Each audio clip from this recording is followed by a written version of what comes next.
and welcome to my channel. My name is Lynn, and today I have another flip video where I make at least one flat, one layered, one interactive, and one pop-up card using the Spellbinders April 2022 Club Kits that I have for this month.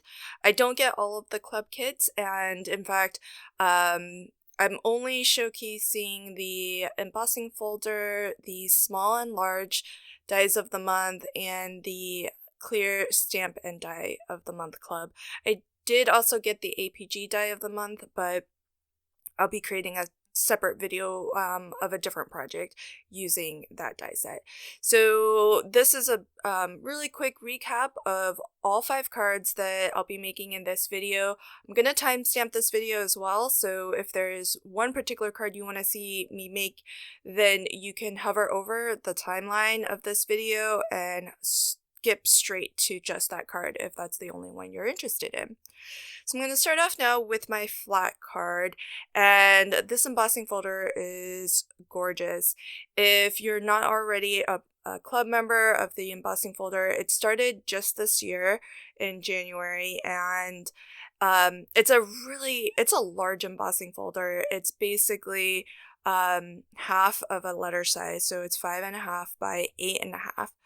Which means that you have a lot of flexibility when it comes to the size card panel that you are embossing. And here I embossed right onto my card base because my definition of a flat card is just your card base plus at most one additional layer.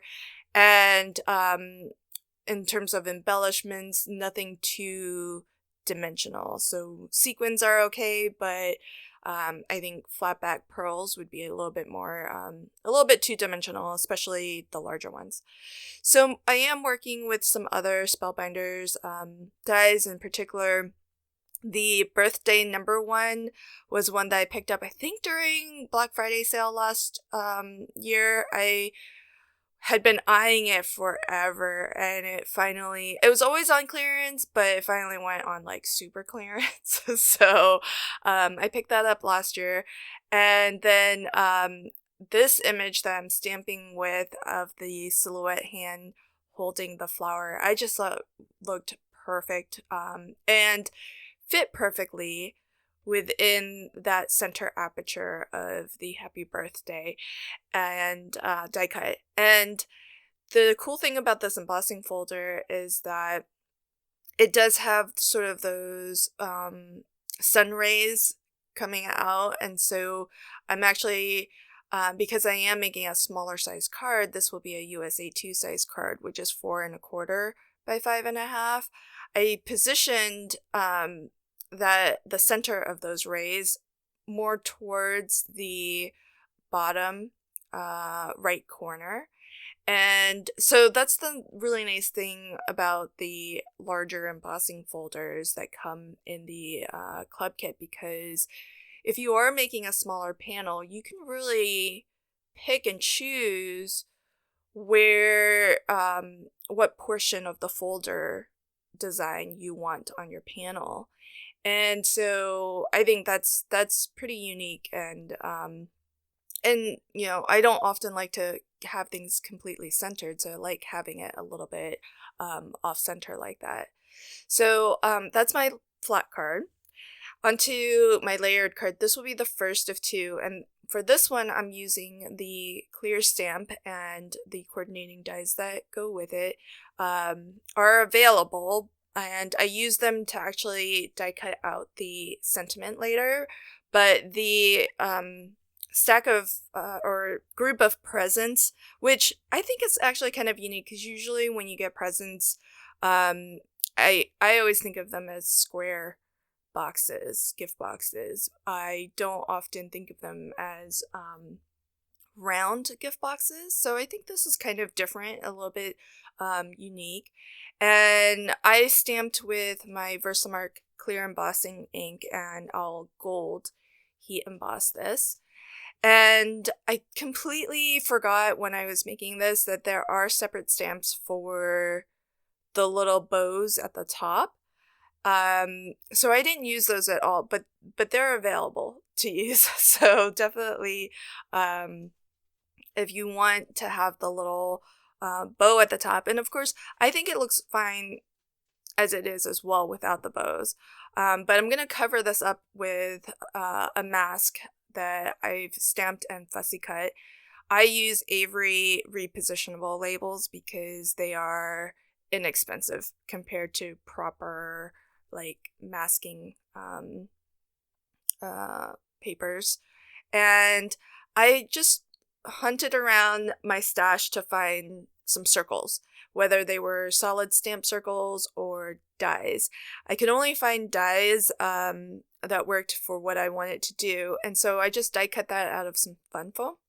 And I've stamped and clear heat embossed onto this same panel here. Now I know you can't really see what I'm doing because I stamped with a clear ink and I poured clear embossing powder over it, which is also white. And you might catch a glimpse of it completely heat set here where it's a little bit glossy, but you'll see it more as I ink over this. So this is what's referred to as a resist technique, because where I have clear stamped and embossed, heat embossed, that's going to resist the ink that I am laying on top of my card panel here. And every once in a while I like to go in and just wipe off my panel so that the those white polka dots kind of shine through more. Now I'm using an oxide ink, which does have a longer open time. Dye inks will probably stain your embossing, so even though it will resist a little bit of that ink, it will still potentially stain, and it really depends on the colors that you're using. Probably darker colors will likely stain more than lighter colors, but you can see it's I was just going for a polka dot pattern, but this almost looks like snowfall. So this actually could be a really nice Christmas card design as well.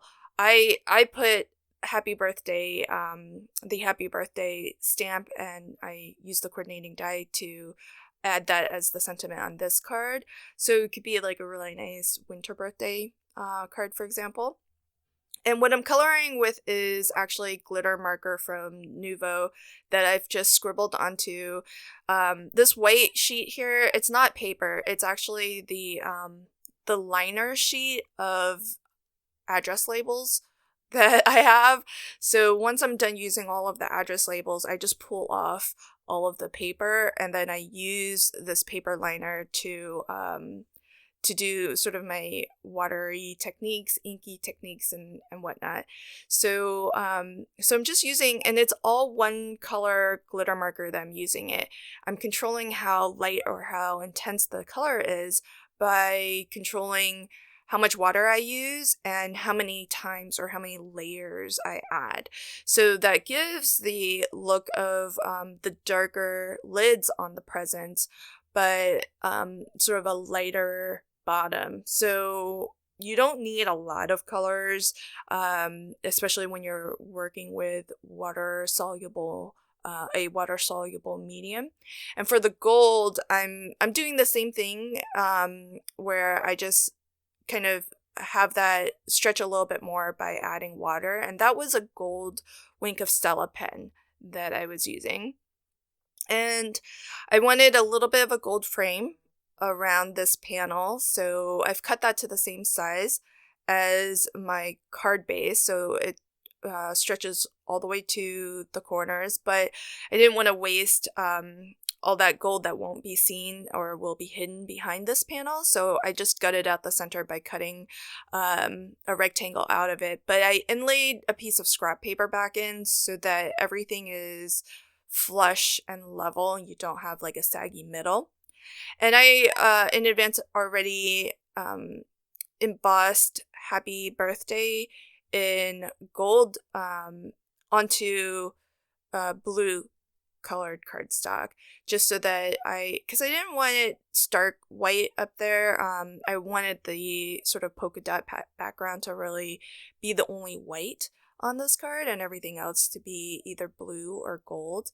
And then I die cut out. Having the dies for these words is really nice because you can die cut out second layer and have that be a drop shadow, which is what I did in the same gold cardstock that I used for the border.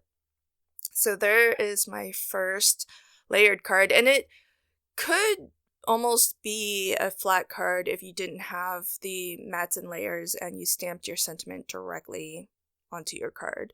So that's an easy one to also create in the flat design as well. And so for my second layered card, what I'm doing is I already die cut out the small die of the month, which is another group of presents, also in that round gift box design. I die cut it out of gold, which I'll use on a different card, but I kept all of the pieces that fell out just in case I wanted to inlay them into another die cut design. So that's what I'm doing here. I've die cut the 3 dies that make up this gift box grouping. One die just cuts into your paper all of the details of the gift boxes, but it doesn't cut the outer edge. Then you have one die, so this is a split rim outline die. So basically the outline of this group of gift boxes is split in 2. There's the upper portion as one die, and there's the lower portion as a separate die. So that allows you to do some different techniques where you can maybe create shaped borders and you can still do a full outline as I've done here. So out of white, I used all 3 dies, and then out of purple, I just used the 2 split rim outline dies, and then stacked those together. And it was a lot of work to inlay all those gold pieces back in because I didn't keep them in position, so it was hard to know like which one actually went where, but I got there eventually. And I like die cut inlaying. I know that's not for everybody, but I find it actually kind of relaxing. It's almost like putting together a puzzle for me. So so the other thing that I'll add to this card is a glimmered happy birthday sentiment. Every time I sit down to do any glimmering, I take it as an opportunity to glimmer some sentiments, some basic sentiments that I can use all year long. And I just keep those in a handy little stack so that when I'm making cards and I want to add a bit of foiling, I have that at the ready. So that's what I've pulled out to use here. And I will leave links to everything that I'm using in the description box below if you are curious about any of the products outside of the club kits. So with this one, this will be my interactive card, and it's the large die of the month that I'll be using, which creates this really cool vintage camera, which is awesome. It's got the huge sort of flash at the top. I'm not going to create the full camera as it's been designed because I think you will have probably seen a lot of other videos doing that. So what I'm going to do is create a reveal wheel style card. That's actually the first thing that came to mind when I saw this because of the aperture shape right here. I think that's like the perfect kind of opening for the reveal wheel mechanism. And I thought it would be kind of cute to have it in the center of the camera as if you're kind of looking through the camera lens in reverse, I suppose. And the other thing that made me think that this would be a perfect die set to create this interactive mechanism is because you get so many circle dies, circle frames as well. And so the wheel that I'll be using is the largest circle that comes in this die set, which is meant to build up your flash of the camera. And what's also cool about this die set is you do get some of these sentiment dies, which I have to double check because I've seen this style a couple times now, and I know the typewriter club kit die set has something similar to this. I'm wondering if they're all the same size, because that would be really fantastic to be able to interchange them all, and that just gives you more versatility, new life to some older kits. But in this set, you get the word smile, which is what I'm using, and you get 2 others as well. I think thanks is one, and I can't remember offhand what the third one is, and I can't fully read it on screen here. But one die will cut into your card so that you have the word, and then you get the rectangle outline die as well. So if you want to have it as a separate piece here, as I'm using it, then you can die cut the 2 together. And I still, oh, it says the third one says hello. So you have hello, thanks, and smile. And so I have my aperture, I have my wheel. The wheel is a circle that does come in this die set. And I just have this template here that I've die cut the same aperture from just a piece of scrap paper. And I'm going to use that so that I can know where to stamp my letters. And basically what I'm going to do is put my hole right in the center, because that's how this wheel is going to spin. It's on this little brad. And I like to use mini brads because they're not as thick as your standard brad. And so I've just gone ahead and I'm gonna just outline all of the positions, and you should be able to fit 8 of these aperture sections, or the little, pies of this wheel. You do have to, I think it's too hard to see my pencil markings, but the aperture does overlap on the left and right a little bit. And so that's how you'll be able to fit 8, especially if you're going to use letters like I am. It's that little bit of overlap is okay, because so long as you are stamping where you're not going to actually see the letter as you move it around, then you should be okay. And so I've just stamped out "You are so cool." So that's going to be the little message that gets revealed as you rotate the wheel around. And I like to have this second smaller circle, which also comes in the set. And I'm being careful to only put my foam, this is my 2 to 3 millimeter foam, all the way around the hole that I've poked through the center. That little hole is where my brad will go, and the head of the brad will go on that side that has the foam, and the legs or the tines of the brad will be basically face up. That'll be the side that faces the camera. And as I was previewing this, I because of the position of where the wheel is, as it rotates around that aperture opening, a portion of the letters can be seen on the bottom below the camera. So that's why I've just die cut, or actually I think I cut this on my guillotine, just some glitter cardstock, and I rounded the corners to enlarge this camera a little bit, and that way you don't see the letters peeking through at the bottom of the wheel. But you do want to make sure that there's enough of the wheel showing, because that's where the card recipient needs to spin or turn this dial. So that's how I'm lining this up, is I want to make sure that the letter is nice and centered in the aperture at the top. And at the bottom, I want to make sure the letters are completely hidden, but at the same time, there's enough of the wheel showing so that you can spin it. And so I just put some a little bit of liquid adhesive onto my foam, which already had some adhesive, and I've stuck that to my card base. And I just trying to pick out the right thickness of foam because now we need to stick down our camera. But I want to make sure that the camera is raised enough off of the card base so that our wheel can move freely and rotate freely.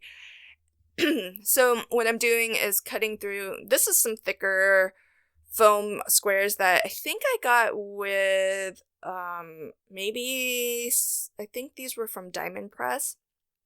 And so they're probably closer to, I would say, maybe 4 or 5 millimeters thick. So they're thicker than the foam that I used to stick the wheel onto my card base. That's basically what I was going for.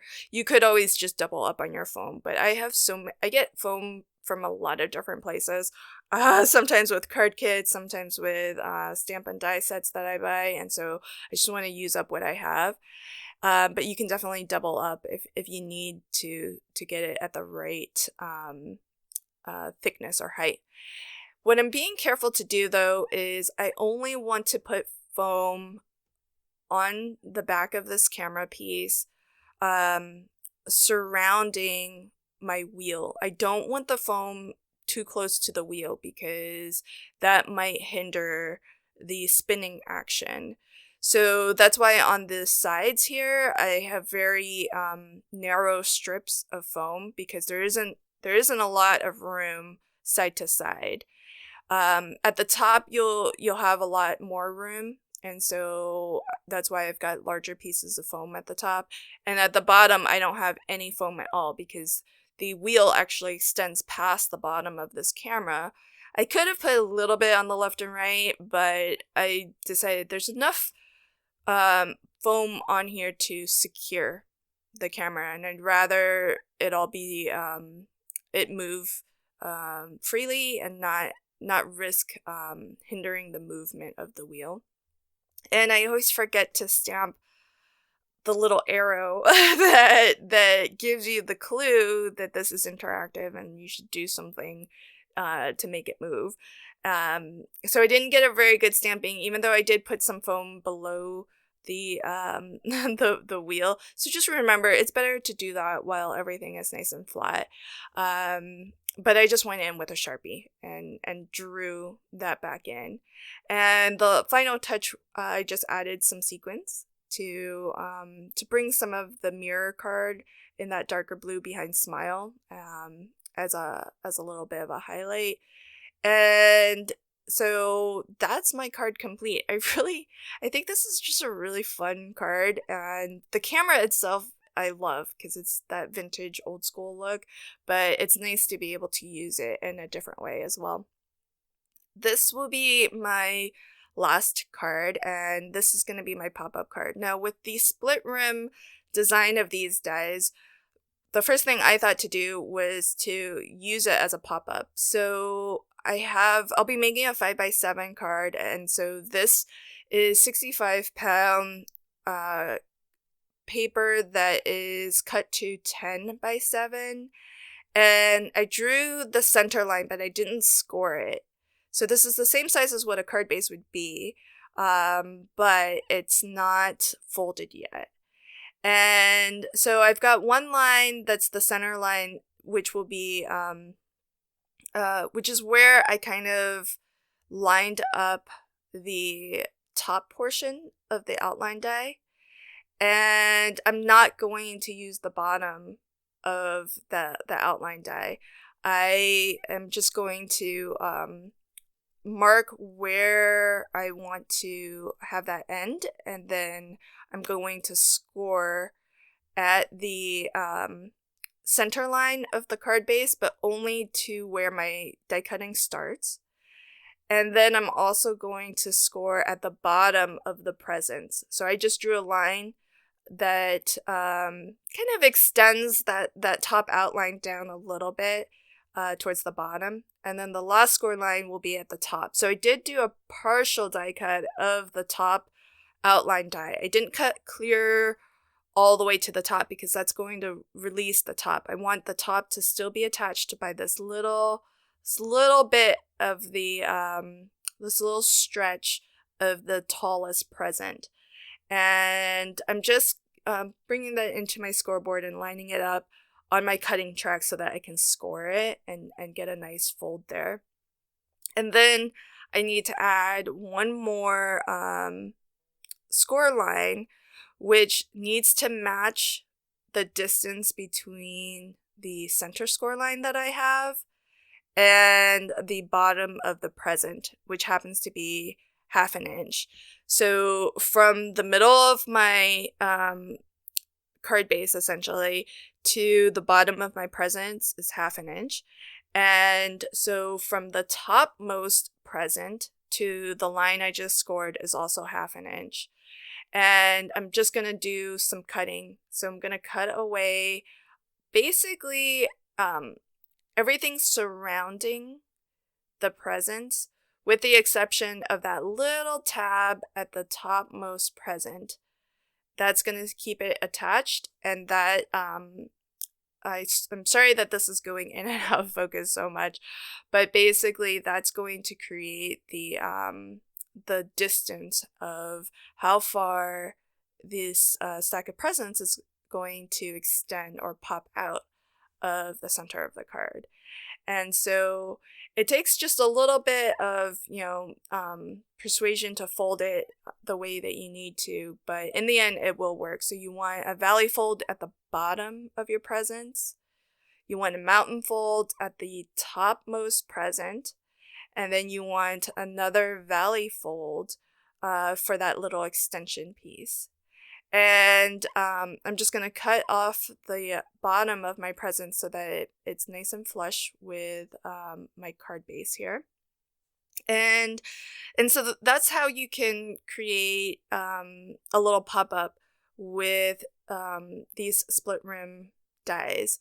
They are, because you have the option of not using that bottom die cut, it makes it a lot easier and possible to create these pop-ups. So here I'm working on some mixed media paper. I've got a couple of Aquaflow markers, and I'm splashing in a little bit of shimmer powder just to add a little bit of shimmer to this background. And usually I would just let this dry naturally, but I didn't want to wait, so I went ahead and just took a heat gun to it. And you get slightly different results when you let something dry naturally versus taking a heat gun to it, just because the heat gun will move that fluid around a little bit, so you can control it a little bit, but it also gives you a different look. And because I had a little bit of warping, I wasn't working on true watercolor paper, I was working on mixed media paper. I did line the entire back of that panel with my low profile foam, which is only 1 millimeter thick. And now I'm going to put dry double-sided adhesive all around the edges of the white sort of card base that we were working on. But because there's that middle portion that's been cut out, I'm going to actually glue this into a piece of another card base, cut the same way. So this is 5 inches by 10 inches along the 10-inch length. I've scored it in half at the 5-inch mark. And I'm folding this down completely, and then I'm going to close my card base right on top of it. So that guarantees that the card, instead of trying to do it this way, it's better to just close this down the way it would be closed so that you can really ensure that this will close perfectly and everything goes where it needs to go. I was a little bit crooked, so I'm just going to trim off 2 of the edges where a little bit of that white card base was showing. And the colored cardstock that I'm working on is actually lightweight cardstock. So I used 2 sheets of lightweight cardstock. One was 65 pound and the other I think is also 60 or 65 pound as well. So that's why normally I would use 120 pound, 100 pound weight cardstock for my card bases. But layering up 2 thinner cardstocks work just as well, especially for the pop-up mechanism. I don't think you want too heavyweight pieces of cardstock because that's not gonna fold down quite as nicely. It'll be a little bit too thick. And so now it's time for some finishing touches. So the presents, I've cut those out of, I used all 3 dies to cut them out of gold. And this was the die cut where I used the pieces that dropped out for the previous card. And so I'll attach that to the inside card. So this just makes it look like the presents are really standing up and popping out from the center of your card. And then for the front, I used, and what's also kind of cool is that the back of this card is going to be that nice blue colored cardstock, and it's what's going to show through on the inside of the card. So that's why I didn't use white, because I wanted a different color behind the presents that are popping out. And I recently picked up this the Be Bold alphabet die set in upper and lowercase. They have a separate set for the punctuation marks too, but I didn't get that. I just got the lower and the uppercase. And what's cool about this die set is that I forget exactly the number of dies that you get, but some letters will have duplicates. So some letters, you have all of the letters in just that plain sort of serif font without the extra swirls that the H and the P have, for example. But some letters will have duplicates. So, for example, the H and the P, which have those extra little swirls that make this font, I think, a little bit more unique and stylized. There's 2 versions. There's the basic version without the extra swirly bits, and then there's the version that has the swirly bits. So that's why I love this die set, because you can go nice and kind of your straight serif font, but then if you want a little bit more of a stylized font, you can use the version of the letter that has those extra details. Not all of the letters have it, but so you're not getting 2 full alphabets, but some of them do. So it's pretty cool. And the lowercase works the same way. The It's Your Day word die cut that I added to the inside of this card, those dies do come with the small die of the month as well. And it's a very delicate, fine sort of lettering, which is pretty cool, but you have to be kind of careful with it. But I just love, that this die set is so versatile. So here's a final recap of all of the cards that I made using some of the Spellbinders April Club Kits. That was my flat card featuring the embossing folder of the month. This is my first of 2 layered cards, which features the clear stamp and coordinating dies. And the coordinating dies also cut out the sentiments or the words in the stamp set, which is awesome. Then my next layered card is similar in terms of the technique I used with the resist background, but that one features the small die of the month. And then for that one, I did use a dye ink, and you could see that the purple on the butterflies came through even over the white embossing or the clear embossing. This is my interactive card, which features the large die of the month and the same embossed panel on the back, and I just made a reveal wheel style card out of this camera. And then my final card is my pop-up card, which also features the small die of the month.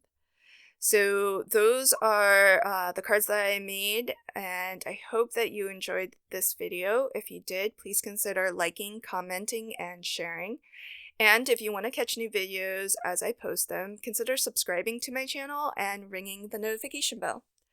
Thanks so much, and until next time, happy crafting and have a fantastic day. Bye!